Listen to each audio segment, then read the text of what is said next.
Welcome to 1TV News.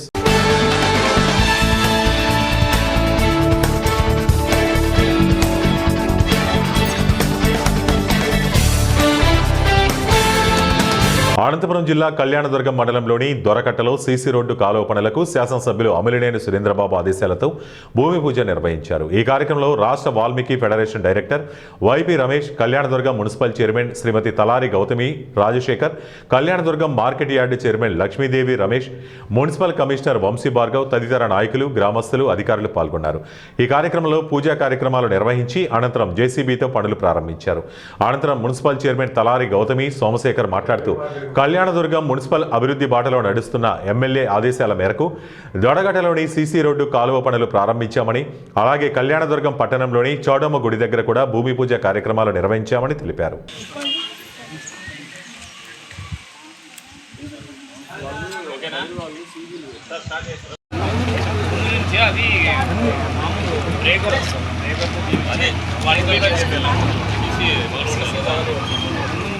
ఆ pole దగ్గర నుంచి వస్తాడు. ఆ పోల్ దగ్గర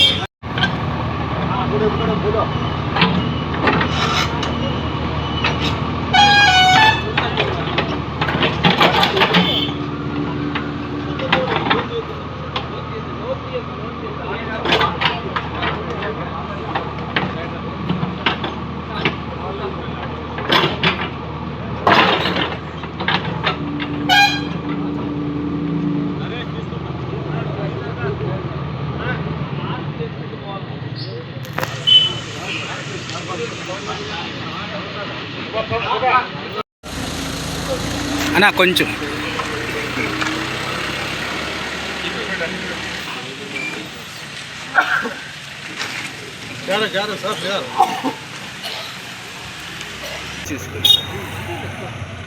ఇది కూడా ఎక్కువ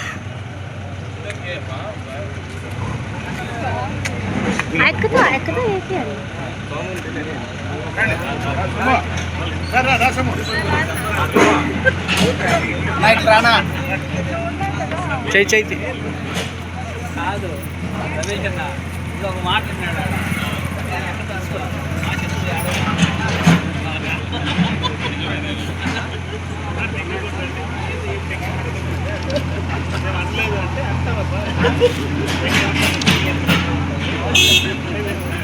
మన శాసనసభ్యులు అమిలినేని సురేంద్రబాబు గారి ఆదేశాల మేరకు ఈరోజు దొడగట్టలో సీసీ కాలువ కార్యక్రమం పెట్టుకోవడం జరిగింది.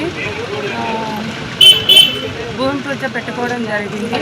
ఈ కార్యక్రమానికి చేసిన టీడీపీ నాయకులకు, కార్యకర్తలకు, మున్సిపల్ సిబ్బందికి నా కృతజ్ఞతలు. అలాగే కళ్యాణదుర్గం మున్సిపాలిటీ అభివృద్ధిని చేస్తున్న మన ఎమ్మెల్యే గారికి కృతజ్ఞతలు తెలుపుకుంటున్నాను. ఇదే కాకుండా ఒంటిమిటి దగ్గర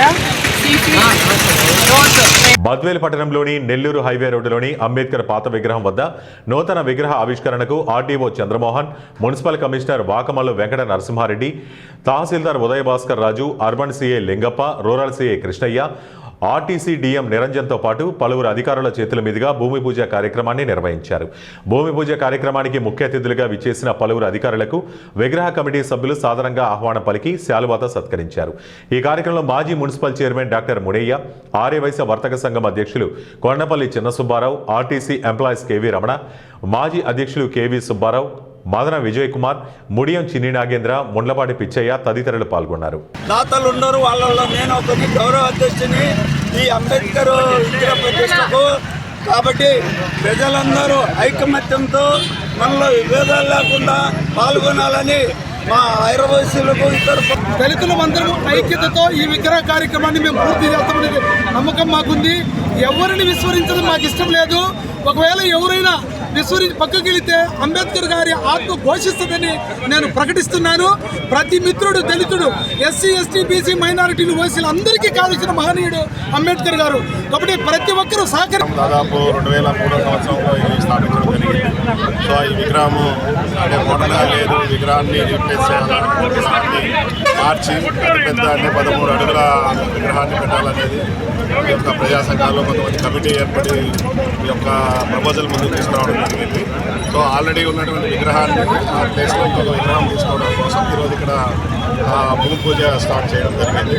సో ఈ కార్యక్రమం శ్రీ వాసవి కన్యకా పరమేశ్వరి అమ్మవారి ఆత్మార్పణ దినోత్సవాన్ని పురస్కరించుకుని ఆర్యవైశ్య వర్తక సంఘం అధ్యక్షుడు కొండపల్లి చిన్న సుబ్బారావు, సెక్రటరీ శ్రీనివాసులు మరియు పలువురు కమిటీ సభ్యుల ఆధ్వర్యంలో తెల్లవారుజాము నుండి ప్రత్యేక వివిధ రకాల హోమ కార్యక్రమాలు వేద పండితుల ఆధ్వర్యంలో ఘనంగా నిర్వహించారు.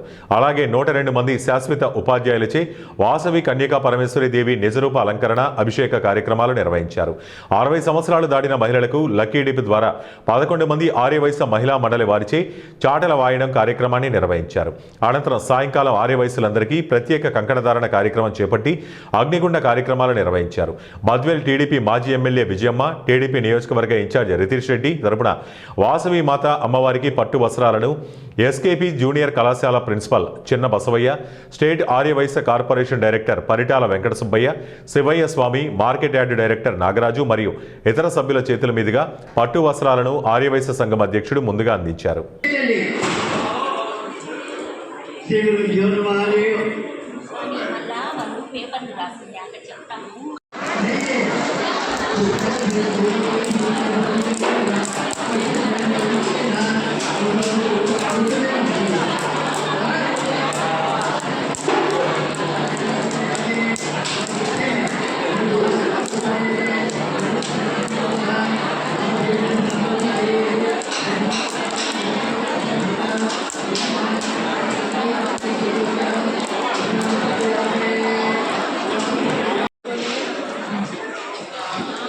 టోకెన్ నెంబర్ ఒకసారి పిలుస్తామా, చెక్ చేసుకోండి. ఒకరొకరుగా రండి, దంపతులుగా రండి.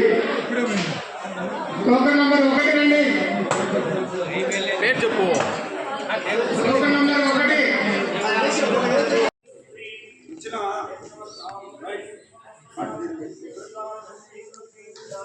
ఎన్ని బస్సు అందరూ వస్తారు. వీడియో కూడా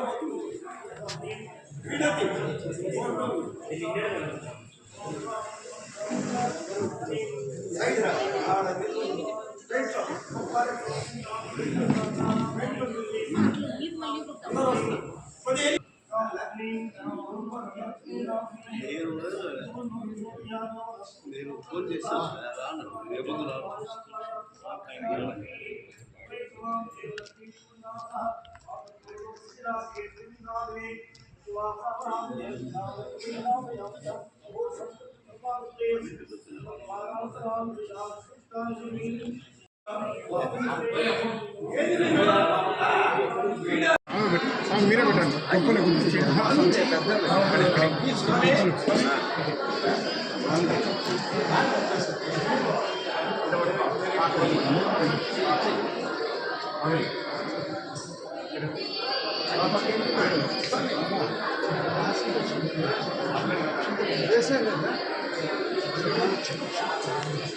చేస్తావా?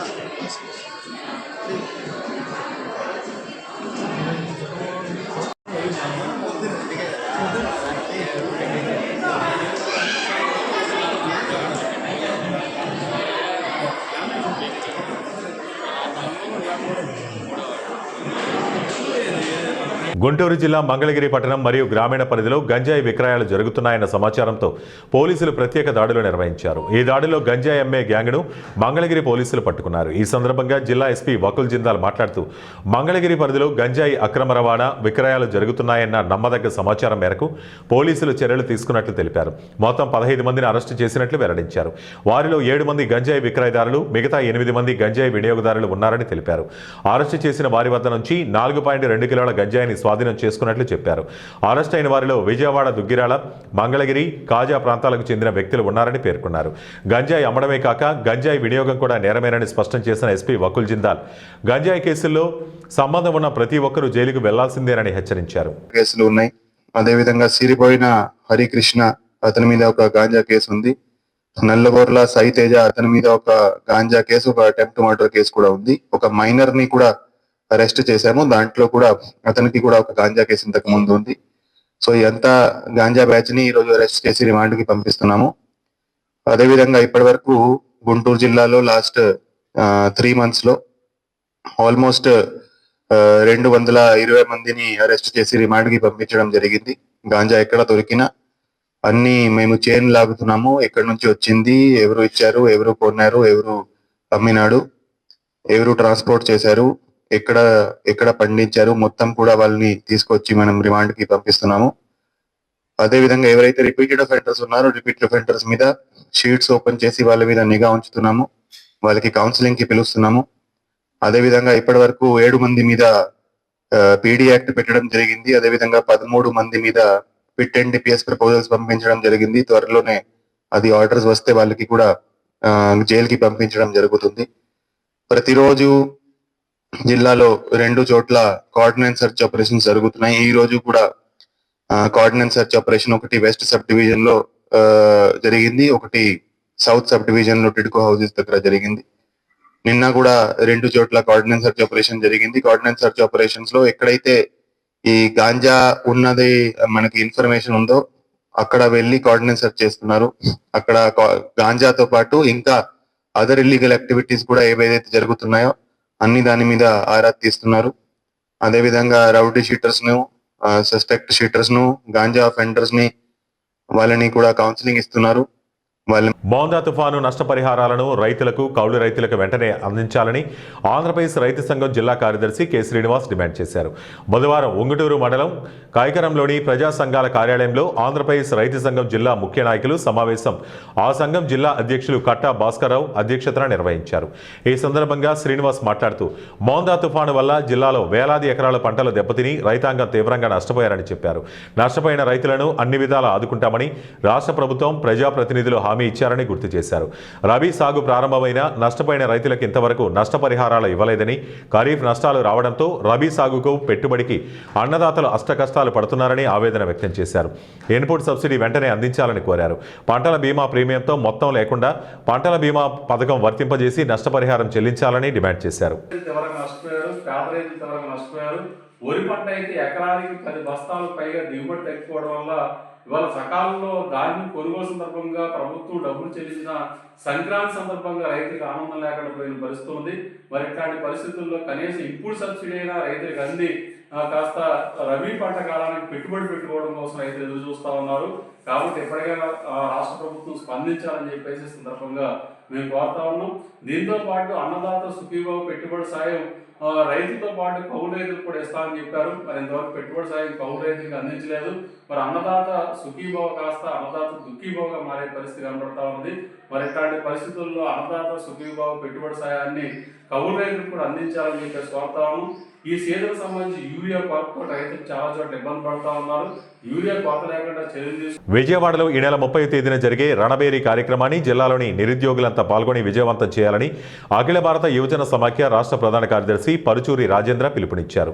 ఏలూరు నగరంలోని స్ఫూర్తి భవనంలో ఏఐవైఎఫ్ ఆధ్వర్యంలో విలేకరుల సమావేశం జరిగింది. ఈ సందర్భంగా యువజన సమాఖ్య నాయకులు మాట్లాడుతూ మంత్రి నారా లోకేష్ బాబు యువగలం పాదయాత్రలో ఇచ్చిన హామీ మేరకు యువతకు ఉద్యోగాలు కల్పించాలని డిమాండ్ చేశారు. కూటమి ప్రభుత్వం వచ్చిన తర్వాత రాష్ట్ర వ్యాప్తంగా ఎంతో మందికి ఉన్న ఉద్యోగాలు తీసేసి ఉద్యోగాలు కోల్పోయేలా ఈ ప్రభుత్వం చేసిందని విమర్శించారు. ఇప్పటి వరకు ప్రభుత్వం ఎంతమంది ఉద్యోగాలు కల్పించాలని శ్వేతపత్రం విడుదల చేయాలని డిమాండ్ చేశారు. నిరుద్యోగులకు వృత్తి కల్పించాలని, వాలంటీర్లకు ఉపాధి కల్పించి 10,000 రూపాయల జీతం ఇచ్చేలా ప్రభుత్వం చర్యలు తీసుకోవాలని డిమాండ్ చేశారు. పవన్ కళ్యాణ్ గారు కానీ స్పందించకపోతే పెద్ద ఎత్తున ఉద్యమాలు స్వీకారం చూడతాం. అదేవిధంగా నారా లోకేష్ గారు యువగలం పాదయాత్రలో నిరుద్యోగులకి చాలా గొప్పగా చెప్పారు అని, నిరుద్యోగులు జాబ్ క్యాలెండర్ విడుదల చేస్తారని చెప్పారు. పైగా వాలంటరీ వ్యవస్థని మీరు 5,000 కాదు 10,000 చేస్తారని చెప్పారు. ఎవరికి ఇచ్చారని చెప్పి కూడా మీ సందర్భంగా అడుగుతూ ఉన్నాం. ఇప్పటికైనా సిగ్గు తెచ్చుకోవాలి ఎన్డీఏ కూడా ప్రభుత్వం. ఏదో సూపర్ 6 పథకాలు పెట్టారు. అది ఏదో ఒక్క పథకం అంటే ఒక్క పథకం కూడా నిరుద్యోగులు కానీ విద్యార్థులు కానీ ఎవరికి కూడా పూర్తిగా అందే పద్ధతిలో ఈ హామీలు ఏవైతే ఉన్నాయో వాటిని అమలు చేయాలని, నిరుద్యోగ వృత్తులకి నిరుద్యోగ వృత్తి 3,000 ఇవ్వాలని చెప్పేసి మేము ఆందోళన చేపడుతున్నాము. అదేవిధంగా రాష్ట్రంలో పెద్ద ఎత్తున వాలంటీర్లు నిధిలోకి తీసుకోవాలని చెప్పేసి కూడా మేము ఈ ఉద్యమాన్ని మరింత బలోపేతం చేస్తామని చెప్తున్నాం. అదేవిధంగా ఈరోజు ఏలూరు జిల్లాలోనే 2 జూట్ మిల్లు ఉండేవి. ఆ 2 జూట్ మిల్లు కూడా మూతపడిపోయి ఉన్నవి. అవి ప్రభుత్వమే ట్యాకప్ చేసుకుంటే ఇక్కడ చాలామందికి ఉపాధి దొరుకుతుంది. అదేవిధంగా రాష్ట్ర వ్యాప్తంగా కూడా ఈ జూట్ మిల్లు ఉన్నాయి. అవన్నీ కూడా ప్రభుత్వం ట్యాకప్ చేసుకుంటే చాలామందికి ఉపాధి దొరుకుతుందని చెప్పేసి మేము జరుగుతున్నాం. అదేవిధంగా ఏలూరు జిల్లా చంద్రపూడి మండలంలో బొగ్గు వెలికితీత ఉందని చెప్పి ఆనాడు టీడీపీ ప్రభుత్వం అధికారంలో ఉన్నప్పుడే చెప్పింది. ఇప్పుడు కూడా పూర్తయినా కూడా జాబ్ క్యాలెండర్ ప్రకటించినటువంటి పరిస్థితులు లేవు. కొత్త ఉద్యోగాలు ఇవ్వకపోగా ఉన్నటువంటి ఉద్యోగాలు 2,60,000 మంది వాలంటీర్లు రోడ్డు మీద పడేశారు. అదేవిధంగా ఏపీ బేవరేజెస్లో పనిచేసినటువంటి నిరుద్యోగుల్ని 25,600 మందిని రోడ్డు మీద పడేసినటువంటి పరిస్థితి. రేషన్ వాహనాల్లో పనిచేసినటువంటి 16,500 మంది డ్రైవర్లు హెల్పర్ని రోడ్డు మీద పడేసినటువంటి పరిస్థితి ఈరోజు రాష్ట్రంలో నెలకొంది. రాష్ట్ర వ్యాప్తంగా ప్రభుత్వ శాఖల్లో 3 లక్షల పైసలకు ఖాళీలు ఉన్నాయి. ఒక పక్క రాష్ట్ర ప్రభుత్వం గత ఏడాది నిర్వహించినటువంటి స్కిల్ సెన్సెక్స్ సర్వేలో 1,56 లక్షల మంది నిరుద్యోగులు వివిధ ప్రభుత్వ ఉద్యోగాల కోసం ఎదురు చూస్తున్నారని చెప్పేసి ప్రభుత్వ గణాంకాలే చెప్తా ఉన్నాయి.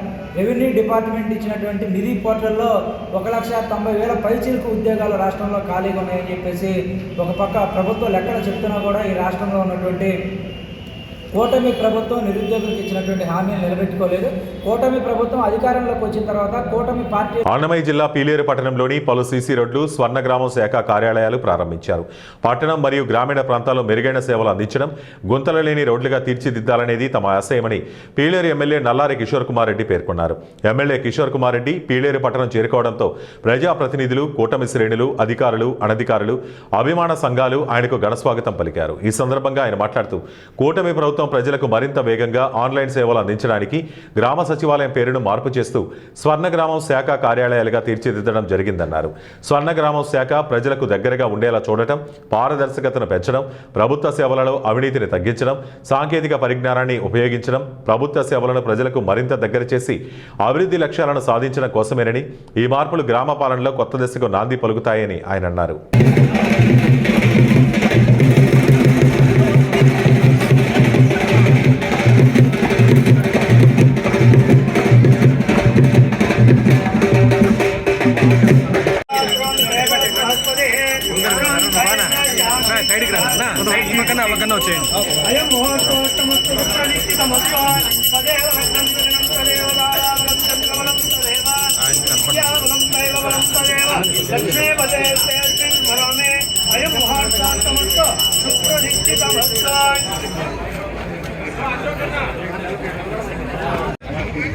రాయలసీమ సాగునీటి సాధన సమితి అధ్యక్షులు బొజ్జా దశరథరామిరెడ్డి ఆధ్వర్యంలో ఆంధ్రప్రదేశ్ రైతు కూలీ సంఘం అధ్యక్షులు ఝాన్సీ, ఆంధ్రప్రదేశ్ రాష్ట్ర ప్రోగ్రెసివ్ డెమోక్రటిక్ స్టూడెంట్ ఆర్గనైజేషన్ ప్రధాన కార్యదర్శి సురేష్ సమితి బృందంతో కలిసి మంగళవారం వెలుగోడు రిజర్వాయర్, మద్రాసు కాలువ, బణకచెర్ల క్రాస్ రెగ్యులేటర్, ఎస్ఆర్బీసీ కాలువల పరిస్థితిని క్షేత్రస్థాయిలో స్వయంగా పరిశీలించారు.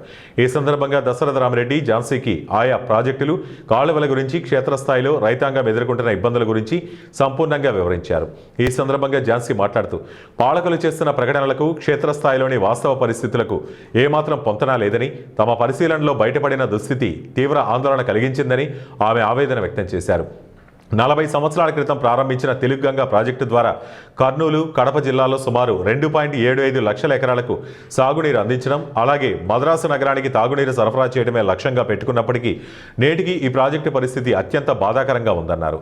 శ్రీశైలం రిజర్వాయర్లో వరద ఉండే సుమారు 30 రోజుల వ్యవధిలో వెలుగోడు రిజర్వాయర్ నుంచి బ్రహ్మసాగర్కు నీటిని తరలించేందుకు అవసరమైన కాలువ సామర్థ్యం లేకపోవడం, అలాగే తెలుగు గంగా ఆయకట్టుకు పంటకాలంలో అవసరమైన నిర్మాణాలు చేపట్టకపోవడం వల్ల ప్రస్తుతం 20,000 ఎకరాలకు కూడా నీరు అందని దుస్థితి నెలకొందని ఆమె తెలిపారు. అలాగే బణకచెర్ల క్రాస్ రెగ్యులేటర్ కాంప్లెక్స్ నుండి 30 రోజుల్లో రాయలసీమకు 120 టీఎంసీల నీటిని తరలించాల్సిన నిర్మాణాలు పూర్తయినప్పటికీ అక్కడి నుండి రాయలసీమకు నీటిని తరలించేందుకు అవసరమైన తదుపరి పనులను పాలకులు చేపట్టకపోవడంపై ఆమె ఆగ్రహం వ్యక్తం చేశారు. ఈ దిశగా పనులు చేపట్టకపోగా బణకచెర్ల కాంప్లెక్స్ వద్ద నిర్మించిన రెగ్యులేటర్ల ద్వారా రాయలసీమకు రావాల్సిన నీటిని అడ్డగించి కుందు నది, నిప్పుల వాగు వైపుకు మళ్లించడంలో పాలకుల అసలు లక్ష్యం ఏంటో ప్రజలు గమనించాల్సిన అవసరం ఉందని ఆమె పేర్కొన్నారు. రాయలసీమ ప్రజలు నిర్వహించే ఉద్యమానికి తమ మద్దతు ఉంటుందని ఝాన్సీ ప్రకటించారు. సమితి కార్యవర్గ సభ్యులు భాస్కర్ రెడ్డి ఆధ్వర్యంలో తెలుగు గంగా ఆయకట్టు రైతులు, కరిమెద్దల ఈశ్వర్రెడ్డి ఆధ్వర్యంలో కేసీ కెనాల్ ఆయకట్టు రైతులు, మహానందిరెడ్డి ఆధ్వర్యంలో ఎస్ఆర్బీసీ కాలువ బాధితులు, నంది రైతు సమాఖ్య అధ్యక్షులు బెక్కం రామసుబ్బారెడ్డి తదితరులు పాల్గొన్నారు. ఫెసిలిటీస్ పొందాలో ఆ రైతాంగం ఇప్పటి వరకు పొందకపోవటం అనేటువంటిది మాత్రం చాలా విడ్డూరంగా ఉంది. ఈ అసలైనటువంటి ఇలాంటి అనేక విషయాల్ని మాయపెట్టి మసి చేసి రాయలసీమ అభివృద్ధి కోసమే మేమంతా చాలా తోడ్పడుతున్నామని చెప్పటం అనేటువంటిది పాలకులు వాస్తవంగా ఇక్కడ ఉండేటువంటి ప్రజల్ని, రైతాంగాన్ని వంచనకు గురి చేస్తున్నారు అనేది అనిపించింది.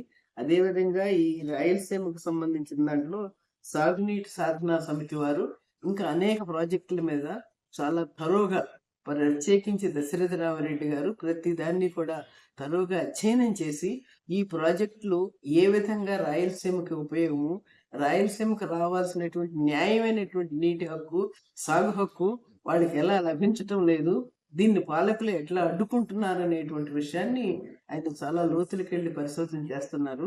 ఆయన పరిశోధనకు సంబంధించినటువంటి విషయాల్లో ఇంకా లోతుగా పరిశీలించి మొత్తం ఈరోజు రాయలసీమ వెనుకబాటు తనానికి ఏ విధంగా ఈ పాలకుల నష్టం, ఈ పాలకులు చేస్తున్నటువంటి నష్టంలో సాగునీటి ప్రాజెక్టులకు సంబంధించినటువంటి అన్నీ కూడా ఎలా మాయవేయబడుతున్నాయి, మభ్యపెట్టబడుతున్నాయి అనేటువంటి విషయాన్ని లోతుగా అధ్యయనం చేసి వాటన్నిటికి కూడా ఉద్యమించాల్సినటువంటి అవసరం ఈ రోజు రైతాంగానికి, రాష్ట్రంలో ఉండేటువంటి ప్రజానీకానికి అంతటికీ కూడా చాలా ముఖ్యమైనటువంటి అవసరమైన విషయంగా నేను భావిస్తున్నాను. ఇటు రాయలసీమలో కానీ అటు ఉత్తరాంధ్రలో కానీ మొత్తంగా మన ఆంధ్ర రాష్ట్రానికి సంబంధించినటువంటి దాంట్లో ఈ సాగునీటి ప్రాజెక్టులకు సంబంధించినటువంటి దాంట్లో ఒక చాలా తీరని అన్యాయాన్ని రైతాంగానికి చేస్తున్నారు. ఇది ఏ దృష్టితోటి పాలకులు చేస్తున్నారు, ఎందుకు ఇంత నిర్లక్ష్యానికి గురి చేస్తున్నారు, ప్రత్యేకించి రాయలసీమ ప్రాంతాన్ని, ఉత్తరాంధ్ర ప్రాంతాన్ని, అదేవిధంగా మొత్తంగా ఆంధ్ర రాష్ట్రానికి సంబంధించినటువంటి దాంట్లో రైతాంగానికి నష్టం కలిగించేటువంటి పద్ధతుల్ని మేము తీవ్రంగా వ్యతిరేకిస్తున్నాం. ప్రత్యేకించి సాగునీటి సాధనా సమితి వారు చేస్తున్నటువంటి ఈ కృషిని మాత్రం మేము రైతు కూలీ సంఘం ఆంధ్రప్రదేశ్కి అభినందిస్తున్నాం. వీరి కృషి ఇంకా ముందుకు తీసుకెళ్ళాలి. సరే, వీరు కొన్ని ప్రతిపాదనలు పెట్టారు. ఉత్తరాంధ్రకి సంబంధించినటువంటి వెనుకబాటుతనం మీద కూడా కలిసి అధ్యయనం చేస్తామని వారి ప్రపోజల్లు మా ముందుకు వచ్చిన తర్వాత మేము కూడా ఉత్తరాంధ్రకి సంబంధించినటువంటి విషయాలు ఏమిటనే దాన్ని తీసుకుని మొత్తంగా మనం ఈ సాగునీటి ప్రాజెక్టుల కోసం ఏ విధంగా సాధించుకోవాలి, ఏ విధంగా నిలబడాలనేటువంటి దగ్గర మేము కూడా మా సాయశక్తులా కృషి చేస్తాము, సపోర్ట్ చేస్తామని చెప్తాం. ఇవే ఇప్పటివరకు ఉన్న బులెటిన్ అప్డేట్స్. మరిన్ని అప్డేట్స్ కోసం చూస్తూనే ఉండండి మన టీవీ న్యూస్.